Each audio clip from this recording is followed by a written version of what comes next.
Thank you, and hello to everybody here today. Thank you for staying. Since this is the last session and almost the last presentation, there is one more. Bear with us, at least just 15 minutes or even less. Will be short and sweet.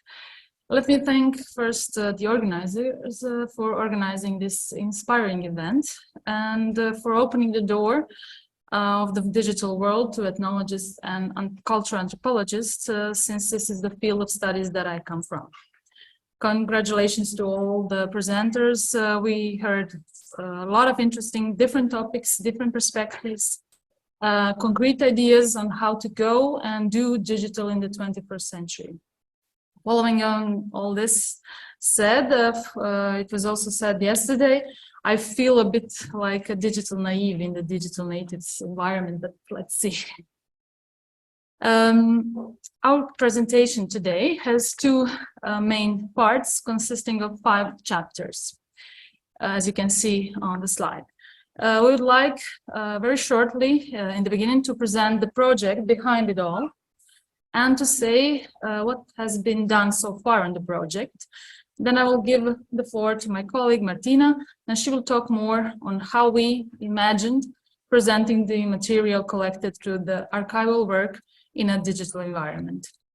This idea came to us actually sometime in spring 2022, when we were thinking how to upgrade planned dissemination activities of the project.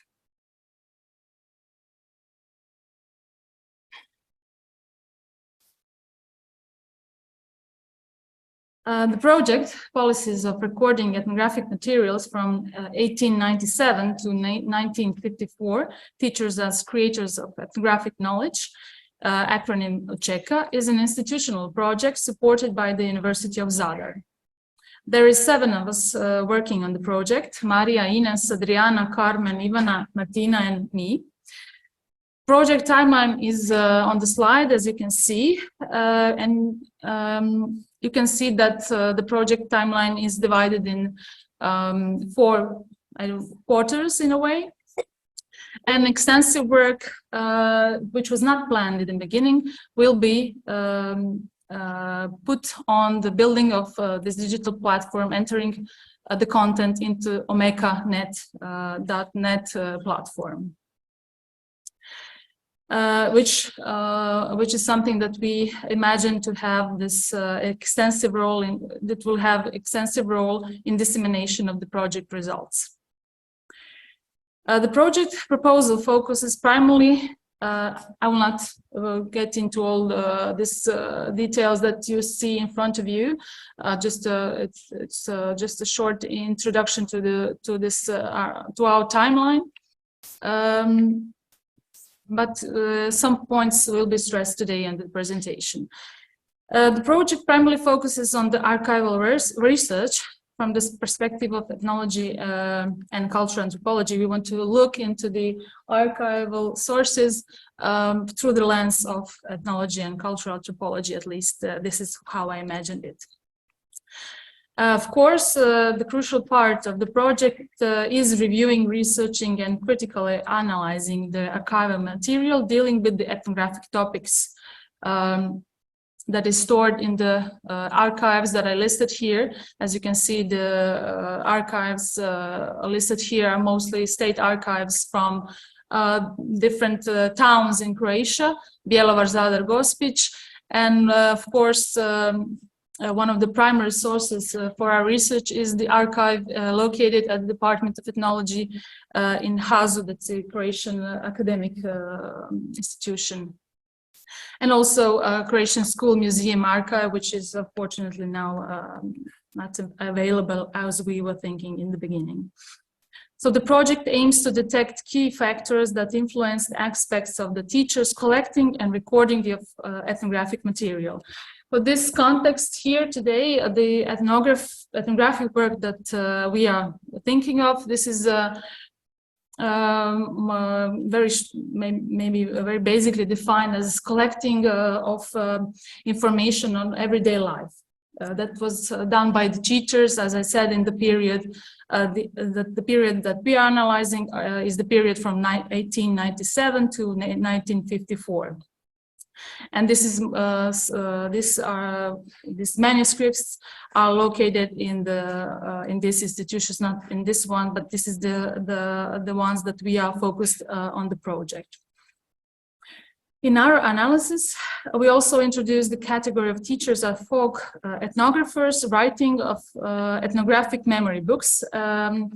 That is a project in the period of Banovina, Croatia, a very short time period when the teachers were writing this ethnograpske spomenice. It's a kind of close translation, ethnographic memory books, I would say, at least, and hope you understand what we mean.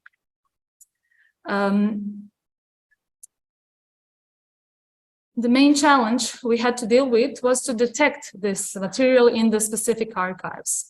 So at this point, most of the materials that we are looking in detail come from the archives of the Department of Ethnology located in the Croatian Academy. Here are the teachers, 10 teachers for now, that we took a detailed look in their manuscripts that are located in the archive so far. But for today's presentation, we will mostly focus on the 10th on the list, Stjepan August, the teacher that was working in the beginning of 20th century, writing about everyday life in the small village called Blagorodovac. It's close to Dežanovac or Daruvar, maybe it's familiar with you, that small town in Croatia, continental part of Croatia. This manuscript is located in the State Archive in Bjelovar.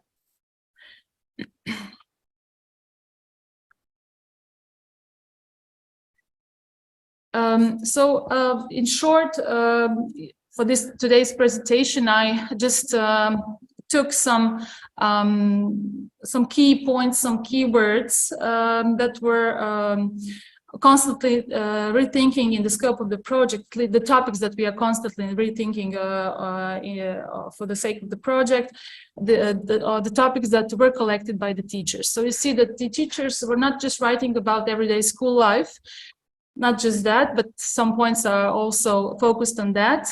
They were writing about topics like division of work in the context of extended families, raising, and of course, the children's habitus, family relations, general attitude to schooling, how the parents were refusing to send children to school, and how this, of course, was a problematic for them, how to deal with this, even when you know the small community, know the parents, and how they try to, in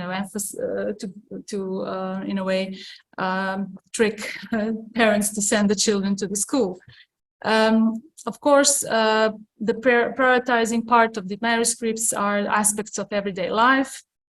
The valuable contribution, this gives us a valuable contribution to the understanding of the living culture, because teachers are not just writing from the perspective of the villagers, the locals, but they are also giving self-reflections about their position also as a teacher in that context, what is their work actually and what they're doing, not just teaching, but it's a very extensive work that they did, of course. And of course, what is very interesting for us to go through in these manuscripts is the positionality of the teacher, especially when you are having, as you saw on the previous slides, we have not just male teachers, but we have some female teachers also that we are looking at. And this positionality of women writing and men writing this ethnographic material is also definitely a challenge for us to deal with. And the last point I wanted to say today, from my perspective, and to then give word to Martina, is this manuscript of teacher Stjepan August, which we are dealing right at this moment in the project. because we located this manuscript in the State Archive, and then we started the process of translation, transcribing, sorry. We did it manually, actually. It was a few months project, in a way, small project to do that, because you always have this kind of difficulties to locating and understanding the wording from that time, of course, mistakes and things like that, which of course I will not go to in detail now. This will be explained not just in our publications but also in the Omeka platform, how the methodological approach of the manuscript was done. It has a few stages, and detail editing, of course, was done, but I won't go into details at this point. Now I'll go to give the word to Martina.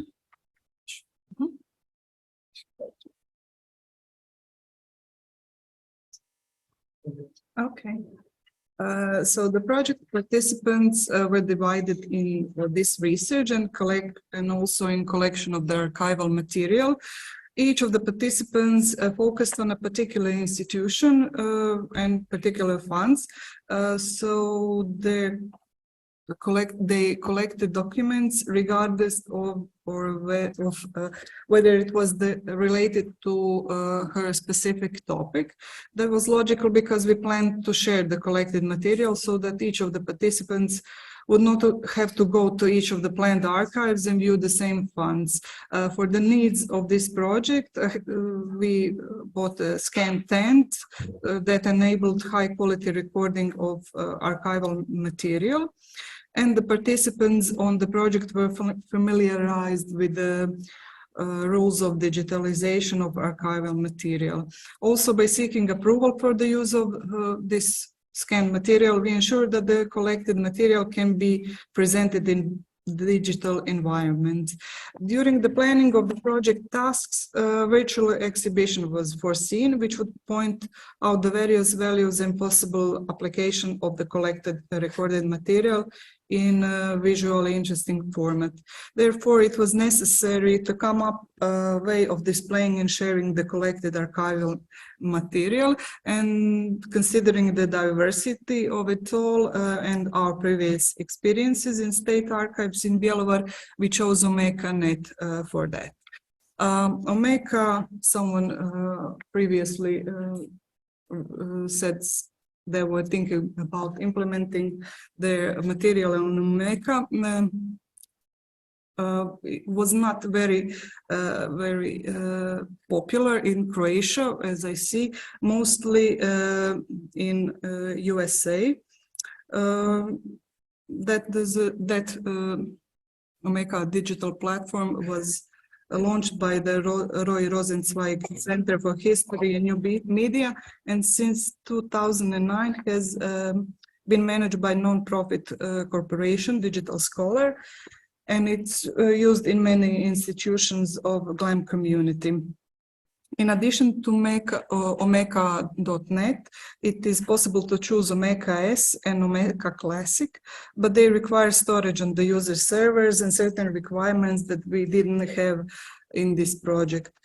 Omeka.net offers hosting for publication of digital collections and exhibits, allowing users not to have to worry about installation or hosting, and it's free for a plan of about 500 megabytes of storage space. It uses Dublin Core metadata and supports multiple file formats. The interface is customizable and has several different themes that can be used in this trial version. It also has pre-installed plugins that can be customized. It enables the hierarchical arrangement of document collections and the creation of an exhibition, which was important to us for the presentation of collected material on this project. Omeka is an open source tool that allows users to use software plugins without much knowledge of coding, which achieves diversity and a greater level of customization of the platform to users. Our intention is to place the collected material on a MechaNet within our project while respecting the provenance of the source. That means we will organize the material into funds and describe it with a basic set of metadata. In addition, the visibility of the project and the possibility of choosing the name of the site were important to us. We were thinking to name it Učeka, but Učitelji ethnography is more visible, and you don't have to think about what is Učeka, and I think it's much easier to find and explain why Učitelji ethnography is the name of the site. Currently, there are 6 collections on the project platform. First one is ethnographic memory books, and the second one is the manuscript of the teacher Stjepan August about the village of Blagorodovac, which was divided in 5 collections. Although in nature it is a single-bound manuscript, the digital material is placed on the platform in 5 separate units, and that's the way the author divided his manuscript. Each page is loaded individually and assigned a place in each collection. Blank manuscript pages were not included because we were focused on information that might be interesting to users. The collection of ethnographic memory books contains documents created in the period from 1939 to 45, in which government offices contacted schools with instruction for creation of that type of ethnographic memory books, ethnografske spomenice, and each individual scan of the document can be assigned a set of metadata according to doubling core scheme with tags. You can see one example. I hope you can see it's detailed, which makes it easy to search and find for the site visitor. Also, it has search options. If you can see up there in right corner. In the next phase of work, we will upload the archival material of other project participants. The material will be grouped into thematic collections and equipped with keywords and metadata. After that, a virtual exhibition will be set up in which the collected material will be interpreted and presented to our audience. The intention is that the platform is continuously supplemented with relevant material for the entire duration of the project, which will ultimately form a unique database of collected material for the project needs. The link to OMEC will be posted on the websites of the project participants, University of Zadar and State Archives in Bjelovar, and will be offered to institutions whose material it contains. The collected material in this way will be available to the academic community, both professors and students, as well as anyone interested in that topic. Thank you.